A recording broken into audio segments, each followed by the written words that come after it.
Your favorite fat boys. Man, what it's like, bitch.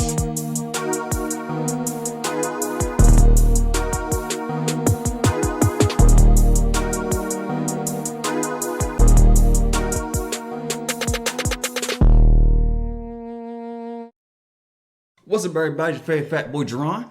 Stefan, a.k.a. Mayhem, a.k.a. Mr. Saturday Morning Cereal, a.k.a. Mr. Retroactively Ruining Your Childhood. Retroactively ruined with the Kung Fu grip.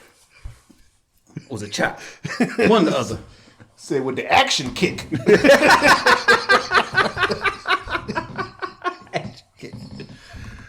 So we going back down memory lane because we did, was it cartoon openings of the 80s? Mm-hmm. We went back to the 80s. Then I found some more obscure cartoons that people probably forgot about. And we're going to see who remembers what. Also, side note, I had most of these toys for these commercials, for these cartoons. I bet you did. You lived a privileged childhood. I'm from the streets, though. I keep telling you, shit was always sweet, my brother. You saw from the streets that your parents bought you every toy that ever had a commercial on television. I'm not going to deny that. So from the streets. We're not going to talk about all that. I can get every toy. Man, we were so motherfucking poor. You know what we did? We drew our characters, cut them out so that they were toys. Did you really? Yes. Oh, and then we cut slits in the hands so that they could hold weapons. Oh, that's sad. Hey, shut up. She came on. She came down my street. I played. You could tape us on my stuff. Huh. Oh, we grew up with definitely two opposite sides of the track. I'm telling you. Mister, I'm from the streets. I am. Because I didn't get everything I wanted. Yeah, they didn't get me the new Power Rangers Zeo toy when it came out. I had to wait till Christmas. I did. And I was upset. Goddamn harsh. You heard it here first, heard the actress. All right, so let's get into the first cartoon here. All righty. Who we got? 1, 2, 3. We're the Stone Protectors. Oh, man, I remember this. This was the worst show. Yeah, so they were trying to make troll dolls edgy. Yeah. I never understood that. It was the 90s. Everything was edgy.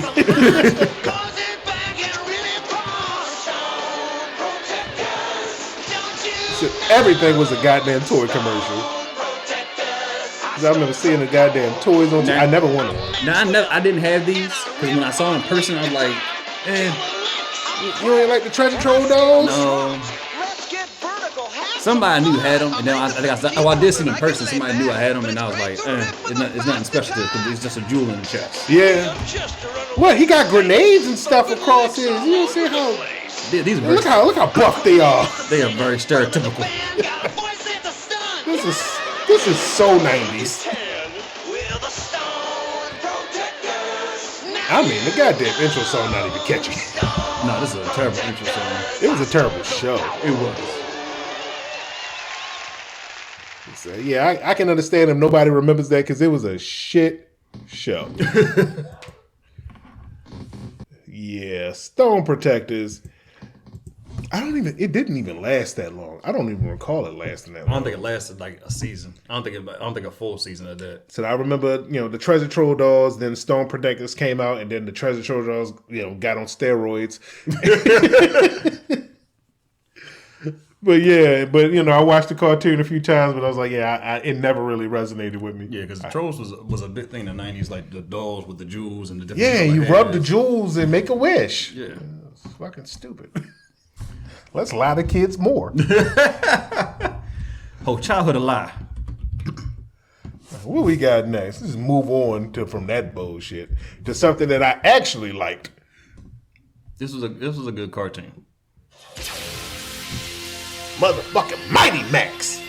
Get your cap on, baby. Now, they did come out with toys with this? Like They did. Like the little sets they had and everything like that? Because Mighty Max, I think, where he traveled to different worlds. Yeah, and you open up the set and it had the little pieces in there. Yeah. I had like one or two of those. I had none of those. There was no way in hell. And the sets were really cool, though. Like, they were definitely detailed. I think I still got one somewhere. But the show, I can't remember nothing about the show. I do. I mean, And it was always weird because the 90s was a weird time where they always had the, you know, some random kid coming from our universe going into other universes and they the savior of the planet. And the evil villain that the little kid always had to fight was some buff ass man that in no way, shape, or goddamn hell would he ever be able to beat that buff ass man in a fight. Right, and there's a guardian that is buffer than him. Yeah. It's like, why are you fighting him? Every goddamn show from that time period, well, most of them follow that goddamn rubric. You got to grab some random kid from our world and send him into some other world.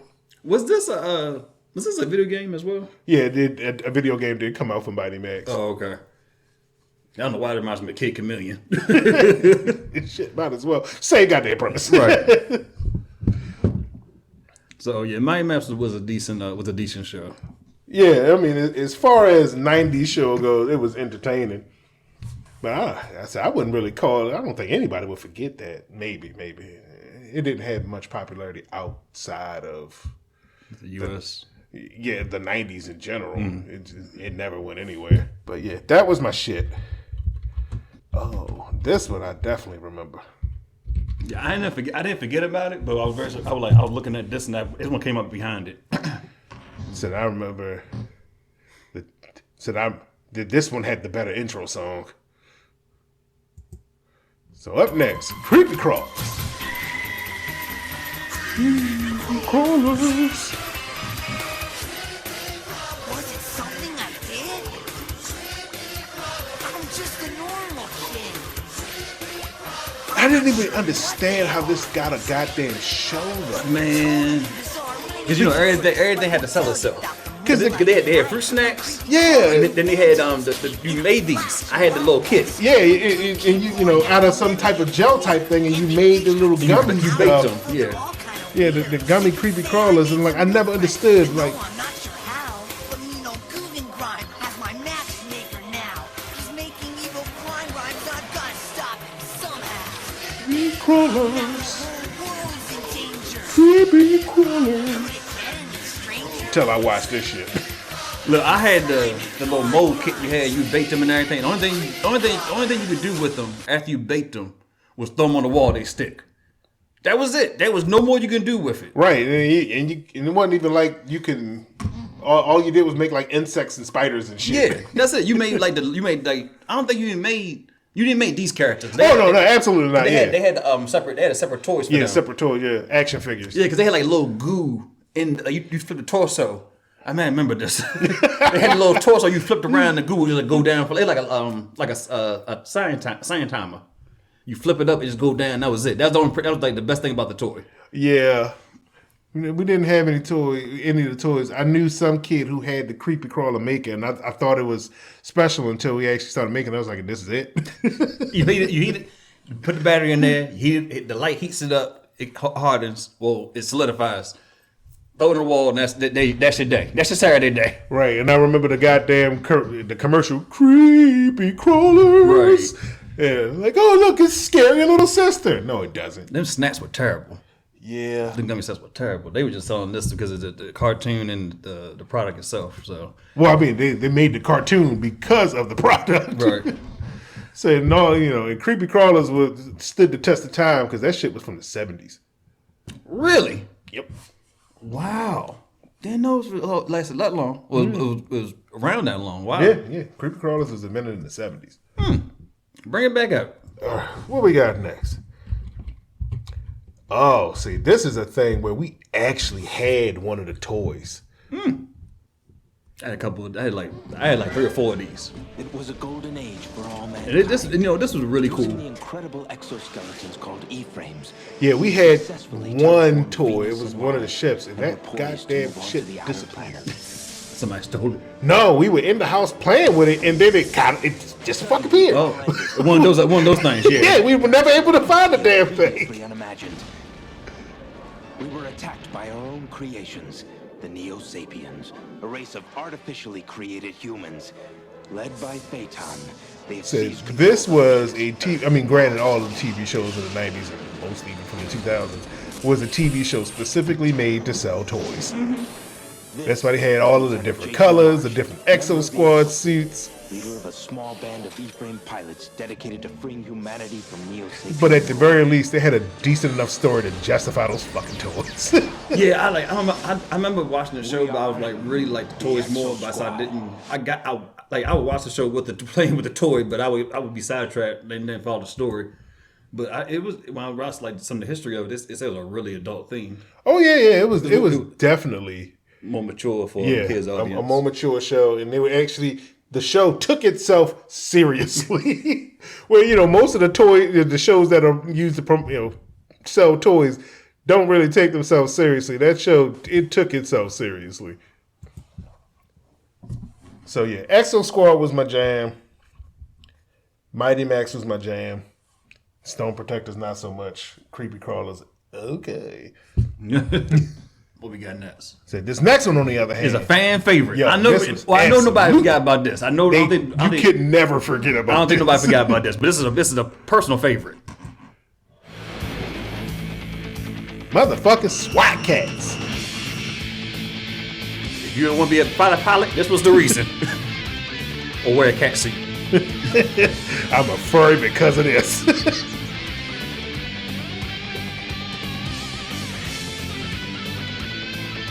So, you know it's the 90s. They hear that guitar riff.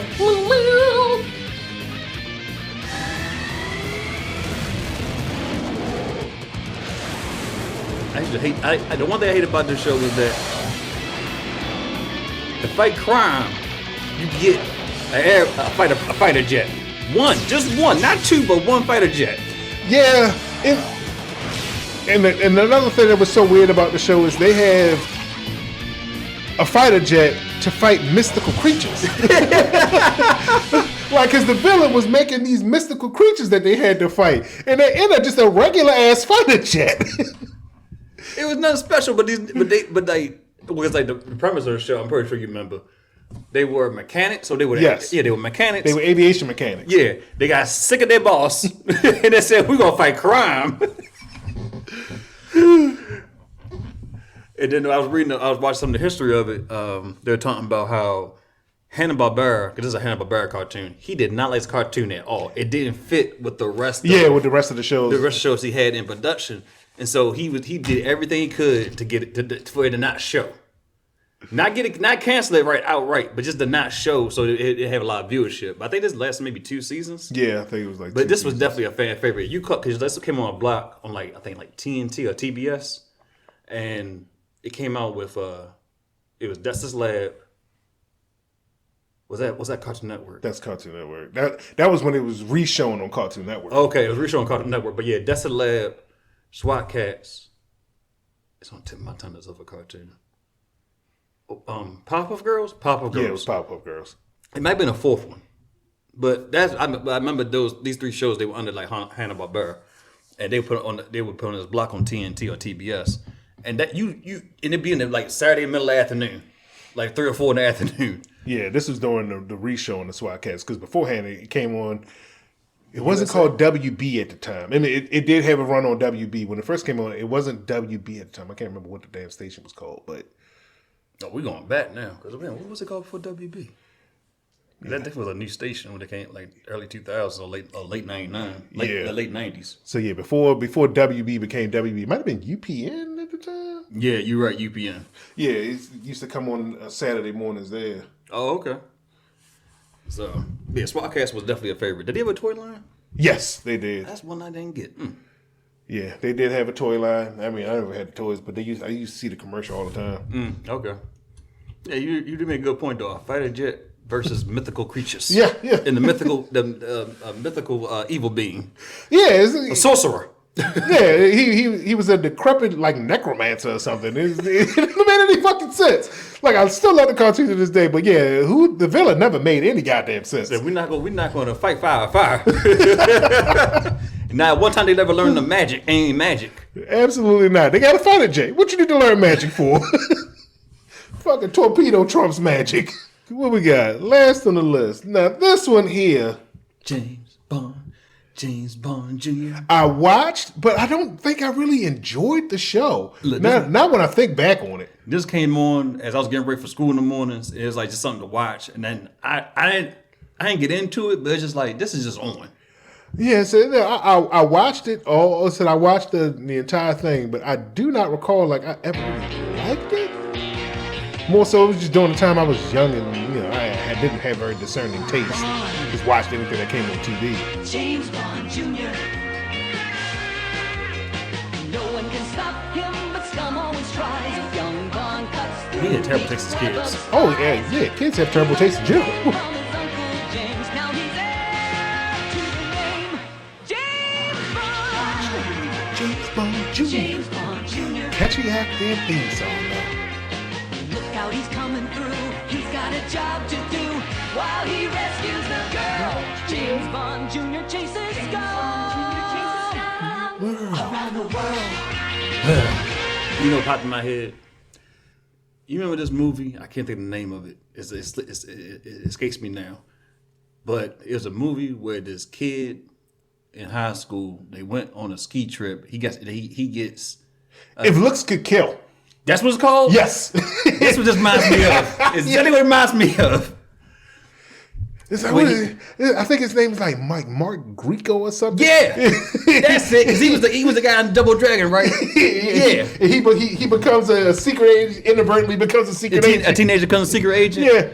Worst movie. If looks could kill. I don't know why that movie is stuck with me. You hit it on the head. You hit it on the head because I'm thinking about the cover box. And then you said it like that fits right there with the cover box. Yo.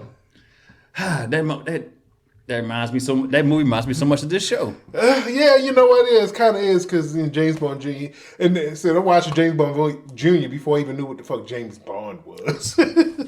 Now, I think I knew about James Bond because my dad would put me on to the old, like the, not Sean Connery, because I can't get into them. That's too old for me. Roger Moore. Roger Moore did some James Bond films, so I remember watching those. He did the terrible James Bond movies. I mean, the shot with the laser on his head, yes. He did the that was terrible bad. That was bad. But that's the ones I resonated with. That's the first that introduced me to James Bond. And then we got Pierce Brosnan. Yeah, so I didn't watch a James Bond movie until the first time I watched a James Bond movie on my own was like late 90s. It was after James Bond Jr. came out. So it might have just been the name recognition. Oh, I know James Bond. Probably so. Then I watched, I think it was Dr. No, and I was like, no, this is not James Bond. This is actually better. Yeah, Dr. No was good. I like Dr. No. But man. Well, is that it? I think that was the last one. That, Okay. Nice little trip down memory lane there. I got some more coming because one popped in my head. I'm gonna wait.